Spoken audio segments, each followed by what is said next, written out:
The New Republic that you're talking about.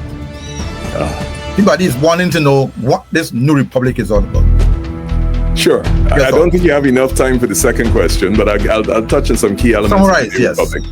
In terms of a New Republic, and I know we're out of time, every iteration of Guyana since independence has not enjoyed a support of the broad cross-section of the country. Even our name, the Cooperative Republic of Guyana, there are significant segments of this country that object to the use of the word cooperative or have a negative view of cooperative.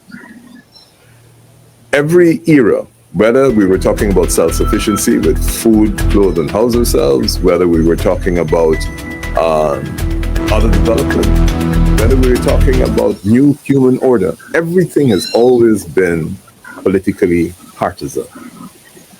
We have always admitted from independence that we are ethnically divided, and we were ethnically divided long before independence.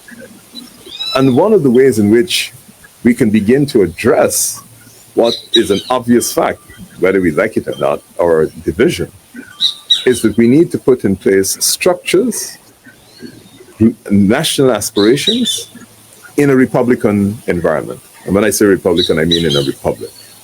We cannot have a monarch. And effectively right now we have a monarch because you have one person that says a project can happen, it can happen, and the rest of the kingdom follows that. We need to build a true and new republic in which, first of all, its political systems result in the identification of a government that is representative of at least 60% of the population.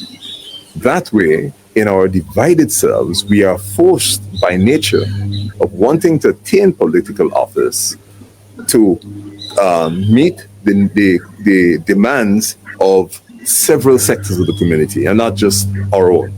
So like Suriname, the president should be identified by 60% of the National Assembly. But more importantly than that, the national goals, the national aspirations, lofty as they are, one people, one nation, one destiny, have to have as part of it economic equality.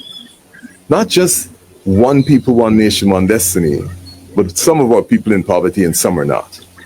So the economic aspect of our aspirations as a country have to reflect the fact that all of its people not only can aspire, but are provided with fair, protected opportunities for economic equality, or at least at the minimum, equal opportunity.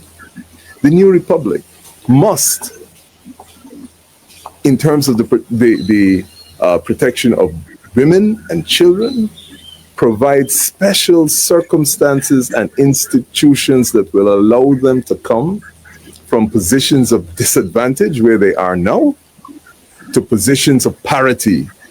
So the women, from an economic point of view, must be funded and have access to funding that will allow them to control as much of the economy as their male counterparts.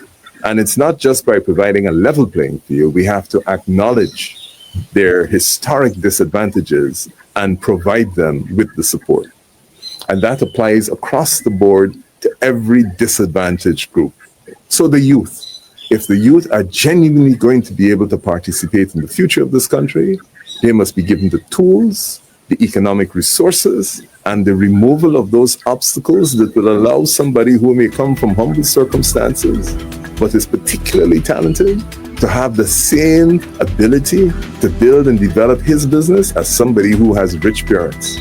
He or she must not be at a disadvantage, and the state must provide that support responsibly.